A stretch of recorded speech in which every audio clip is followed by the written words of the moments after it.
네, 안녕하세요. 스탠드업 코미디언 홍승사입니다. 미술 이론 전공생은 어떤 책을 읽는가? 사실 읽는가가 아니고 어떤 책을 갖고 있는가가 맞아요. 그걸 왜 하냐면 제가 밤에 라면을 먹었는데 바로 자기 네, 첫 번째 서양 미술사 완전 유명한 책이죠. 스테디셀러라고 볼 수 있어요. 근데 사실 이거는 너무 두꺼워요. 사실 이거를 들고 다니면서 읽는다 하는 사람은 그냥 읽는 행위를 보여주려고 하는 거에 가깝다라고 생각을 하시면 되고요. 그러니까 누군가가 이걸 스타벅스에서 읽고 있다? 이거는 나 서양 미술사 읽는 사람이야. 이거와 다름이 없어요. 사실 저는 곰브리찌를 꼭 읽어야 되나 라는 생각은 하고 있습니다. 너무 두껍고 근데 여기 도판이 되게 예뻐요. 도판이 너무 많아서 이건 좋은데 그냥 사실 미술사 책 아무거나 해도 그냥 다 곰브리찌 보고 만들었을 거거든요. 그래서 곰브리찌의 서양 미술사를 읽으면 좋은 건 나 곰브리찌 서양 미술사 읽은 사람이야 라고 자랑할 수 있는 그거 말고는 크게 없는 것 같아요. 너무 두꺼워요. 이거 자기 전에 한 번 조금씩 읽었는데 네, 잠이 잘 옵니다.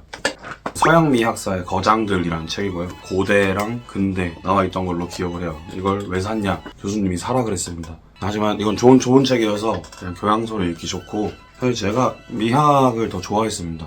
전 특히 플라톤 철학을 완전 좋아했어요. 왜냐면은 맨날 미학 공부해야지 하고서 플라톤까지 하고 잡니다. 한 2주쯤 지나서 미학 공부해야지 하고 플라톤 하고 다시 자요. 홍익대 예술학과와 미학과 학생들에게 이게 주 독자를 얘기하는 거잖아요. 홍익대 예술학과와 미학과 학생분들께 그 말은 뭐예요? 이 책을 당신들에게 팔겠다 이 얘기입니다.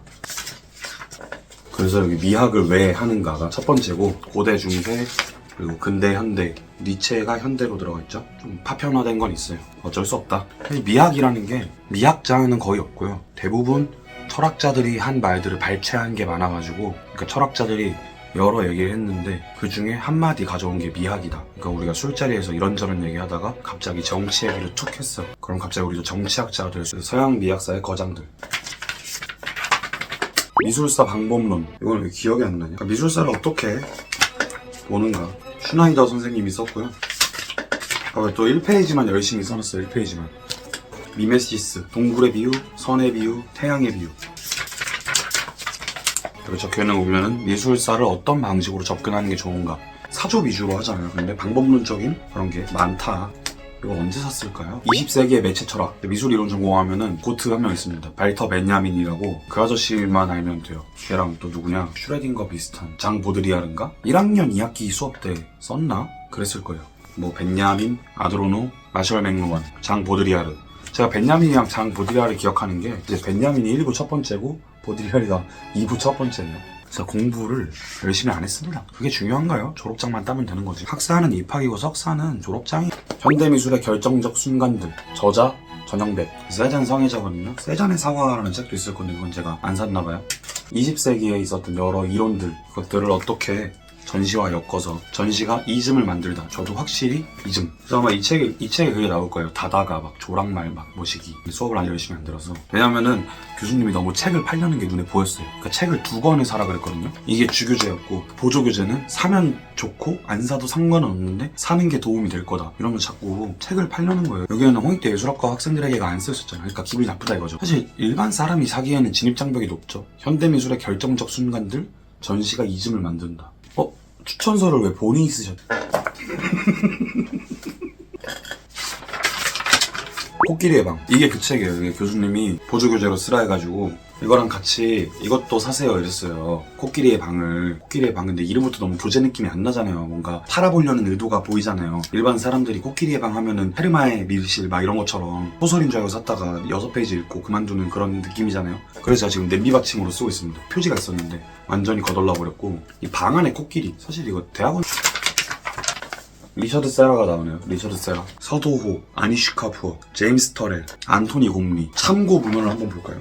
뭐야? 참고 문헌에 본인이 쓴 논문이 참고 문헌이야. 자가복제까지는 아니고 아무튼 리처드 세라와 조르주 세라 둘 다 좋은 사람이죠. 근데 사실 저도 잘못한 게 이게 양장본이 아니어서 냄비받침으로 쓰면 안 되거든요. 오히려 이게 훨씬 더 좋은데 좀 괘씸했어. 근데 그래서 현대미학 자료집, 예술학과 강의집입니다. 처음 1학년 때 미학 입문 배우면서 고대 철학자 배우거든요. 2학년 때 근대미학, 3학년 때 현대미학을 배워요. 그 이후에 20세기 철학자를 배워야 되잖아요. 근데 그래서 과목 이름이 뭐더라? 미학 문헌 탐구인가? 미학 문헌 연구인가?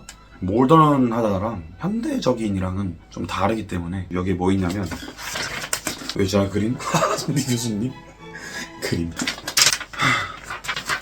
니체 개요에 니체에 대한 어려움이 적혀있어. 니체를 이해할 필요는 없다 생각해요. 저도 실제로 이해를 똑바로 못. 신은 죽었다. 그걸로 유명하잖아요. 기독교인들이 신은 있어 했을 때 옆에서 야 니체가 말했어 이러면은 진짜 멍청한 거. 뭐 기술 발달로 신의 존재가 더 이상 필요 없다. 뭐 먼 옛날에는 씨를 뿌렸을 때 갑자기 싹이 났잖아. 이건 신이 해준 거라고 믿었어. 근데 기술이 발달하고 그걸 인지를 했잖아. 그런 거야 과학도. 아님 말고요. 졸업한 지 오래됐습니다. 이것도 냄비 받침으로 썼네요. 소크라테스부터 포스트 모더니즘까지. 제가 알라딘에서 구매를 했고요. 포스트 모더니즘 글자만 읽고 미술사인 줄 알았어요. 초반부를 읽는데 플라톤이랑 소크라테스 나오니까 오 흥미롭구만 했는데 알고 보니까 철학서였어. 막 소피스트 나오고 이러니까 오 딥하게 알려주는데 근데 아니었어. 그래서 이건 철학책. 역사의 미술관. 이것도 알라딘에서 샀고요. 미술책 얘기들이 굉장히 재밌는 게 역사를 담고 있다는 그런 거거든요. 그 시대상을 사실상 앨범이잖아. 재밌어요. 뒷이야기 같은 거. 근데 아직 안 읽었어요. 이거 엊그저께 사가지고. 예술의 역설, 근대 미학의 성립, 서문에다가 동그라미 치는 애들, 공부 진짜 못하는 애들. 이런 나는 근데 약간 예술 개론서는 다들 에필로그 너무 거창하게 끝내요. 예술의 종언 이렇게 적혀있거든요. 그러니까 이런 걸 보면서 나도 답을 모르겠다 하고 던져오는 느낌? 조금 든달까? 레이아웃 불변의 법칙 100가지를 100번째가 규칙을 잊어라야 너무 무책임하잖아. 99번째는 마음으로 디자인하라. 이게 말이 돼? 규칙을 넘어서라. 어떻게 100가지를 다. 키아프 도록이 있네요. 2023년도 키아프 도록이 저한테 있습니다. 키아프 프리즈 맨날 막 국내 최고의 아트페어 이러잖아요. 이거 사실 다 전시라기보다는 그냥 팔려고 내놓은 작품들이어서 간단하게 생각하면은 1년에 한 번씩 열리는 큰 장터다. 작은 갤러리들은 시장, 매일 여는 시장인데 근데 1년에 한 번씩 지역 축제를 하잖아. 무슨 뭐 순대 축제 이러면은 지역 상인들 다 와서 막 팔잖아요. 그게 이제 키아프 프리즈. 전시 기획 입문, 박물관학. 학부 졸업하고 그 학예사 자격증을 따려고 잠깐 노력을 했던 시기가 있습니다. 근데 학예사 시험을 보면 아무것도 없어. 시험을 보고 2, 3년 일을 해야지 이제 준 학예사가 되나 상급 학예사가 되나 막 그렇거든요. 석사 같은 경우는 학예사 시험을 안 보고 그냥 일만 하면 채워줘요. 그러니까 학예사가 돼요. 학사는 학예사 시험을 봐야 된다. 이게 얼마나 모순적인 일이냐면요. 근무를 해야 되거든요. 한 2년인가 경력을 쌓아야 돼. 근데 경력 인증 기관, 그러니까 뭐 갤러리나 미술관이나 대한예술공간, 나비박물관 이런 데 있거든요. 근데 거기서는 학사를 안 뽑아. 그러니까 의미가 없는 거야 아무것도. 이거를 제가 공부를 해서 일을 해야지 학예사가 되는 거지 일을 안 하면 학예사가 안 돼. 너 학예사 시험 본 사람이야.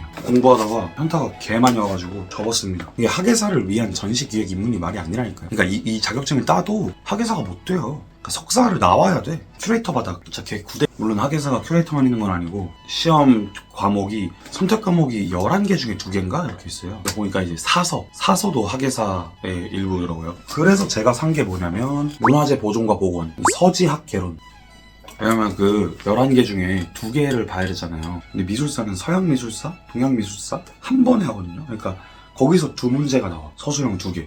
개당 50점. 너무 빡세잖아요. 솔직히. 곰브리지 읽다가 뒤져. 그래서 저는 일단 조금 만만해 보이는 서지학 개론, 문화재 보존.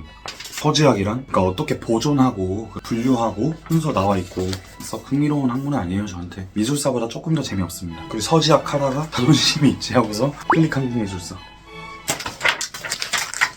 분권했습니다. 들고 다니기 편을 까고 안 잡으려고. 서양미술사나 동양미술사나 완전 격변을 겪었던 건 저는 1900년대 이후라고 생각하거든요. 근데 다들 뭔가 정리가 안 되나 봐요. 그래서 뭔가 얼버무리고 끝내죠. 그래서 별로고. 지금 국립현대미술관 과차원에서 한국 근현대미술사 그거 보러 가세요. 그거 재밌습니다. 한 권으로 보이는 전시회 기획. 이거는 제가 전시기획에 관심이 있어서 한 건 아니고요. 제가 가끔 약속이 있을 때 좀 일찍 가면은 알라딘에 갑니다. 저 멋있으려고 가요. 그래서 한 권씩 사곤 하는데 전시회 기획. 이거 샀고요. 큐레이터 본색이라는 책입니다. 큐레이터 본색. 그 개별 큐레이터들의 경험이나 이런 거 알려주는 책이어서 물론 제가 이쪽 분야로 나갈 건 아니지만 그래도 현업자들의 마음가짐이나 이런 걸 좀 알아보고 싶어서 구매를 해서 한 절반 정도 읽은 것 같아요. 나쁘지 않아요. 재밌습니다. 약간. 아무튼 그래서 정리를 하면은 근데 제가 한 번은 책갈이를 했을 거예요. 책 다 버리고 했을 거예요. 집이 좁아서 다 안 들어와서 제 나름대로의 취향에 담긴 에세이나 이런 문학집도 필요하잖아요. 근데 그 명문작가상은 개별로야지. 아무튼 오늘은 여기서 마무리를 하고요. 딱히 추천드리는 책은 없고요. 저 학교 다닐 때는 GPT가 안 됐거든요. 요즘은 그냥 물어보고 하는 게 되게 편한 것 같아요. 슬프지만 어쩔 수 없죠. 그게. 영상을 찍은 지 한 45분이 됐습니다. 50분이 지났다는 건 저 이제 자도 된다는 겁니다. 이제 좀 자겠습니다.